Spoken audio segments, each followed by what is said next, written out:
my name is Armenia Hovsepian.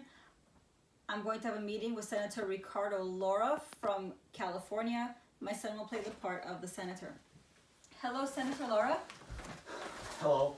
My name is Armenia Hovsepian. Thank you for meeting with me today. Yeah. Nice to meet you. Nice to meet you too. What brings you here today?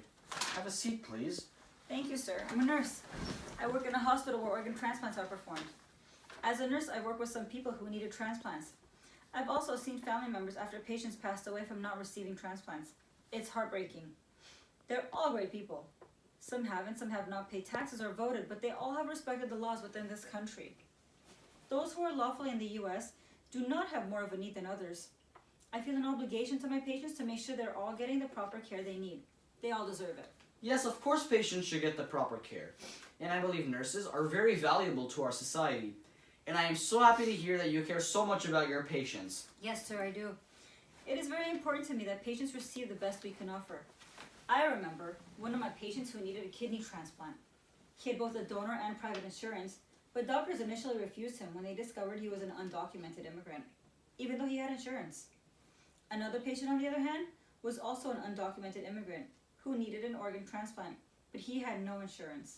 He was on dialysis. He also had someone who was willing to be a donor.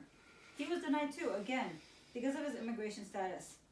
This denial of organ allocation can be perceived as an injustice and harm to the patient. I understand how it could be an injustice. Equitable access to organ transplants would be more fair. This is why I came to you. I chose to bring this issue to you because you proposed the Health for All Act a couple of years ago, which enabled all immigrants access to health insurance regardless of their citizenship status in California only. The public is grateful to you for that. I did make the proposition. There were about 1 million immigrants who did not qualify for health care at that time. But they paid about $2.5 million in taxes. What people didn't realize was that 92% of these undocumented immigrants were from working families. Sir, there are people who would disagree. They believe that people who are not citizens should go to their own countries. They should go work in their own countries and get the care they need there, including organ transplants. They do not believe in giving everyone equal opportunities. I see. What's your suggestion? I've come across a bill that I feel may work against providing proper and equitable care to all organ transplant patients. I think something needs to be done. Please explain. I'd like to present some facts. According to the Organ Procurement and Transplantation Network, there are over 114,000 people waiting for transplants in the United States right now. This includes citizens, legal and undocumented immigrants. However, undocumented immigrants are very limited in these resources. They're allowed to donate, and they may be added to the wait list for an organ transplant, but are usually nowhere near the top of the list to be selected. Last year, in 2017, nearly 35,000 transplants were performed, with approximately 5% of those being on non-U.S. residents, the maximum number of non-residents allowed to get an organ transplant in the United States. There's a disparity among the people receiving organs who are legal and those who are undocumented. It does sound like there is a disparity.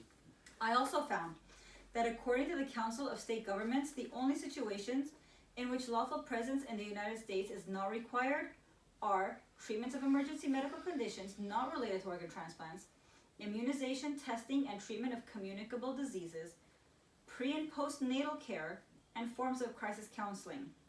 It sounds like they provide medical care for situations that pose an immediate medical threat to the person. How does this relate? They receive certain services, but organ transplants are not included, even in emergency situations. With so many people in the United States needing transplants, it's unfair to deny transplants for people who are unlawfully present in the United States. It does not discriminate against citizens, but it does discriminate against the population, the undocumented immigrants.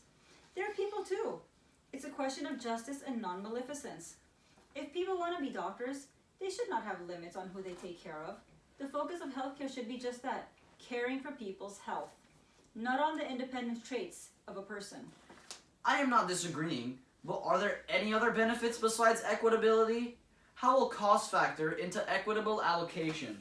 Financially, it costs the government about $77,000 per person per year for dialysis treatments. But it costs an average of $27,000 per year for a person who gets an organ transplant. It benefits the government financially to provide organ transplants. The data you provided sounds like it was only for kidney transplants, but it would greatly still benefit government to save nearly $50,000 per kidney transplant. The extra funds could be used for other purposes. Sir, I think this bill will interest you because you are an advocate for the immigrant population receiving health care. The bill is H.R. 551A, which proposes that people who are in the United States lawfully be moved higher up on the organ transplant wait list to receive organs before those who are not lawfully present in the United States. First, I think you should oppose this bill, sir. I can do that. I will have to obtain more information, but you have given me sufficient information to want to take action. Is there anything else? Yes, sir. I also believe that you should make a proposal to allow everyone to be able to add their name to the organ transplant wait list with no consideration given to immigration status for allocation. I'll take this into consideration. Thank you. Thank you, Senator Laura, for your time and consideration. If there's anything else I can assist with, please let me know. I will be glad to help you. I've also provided for you a one-page brief about what we talked about. Have a good day. Thank you again. Yep.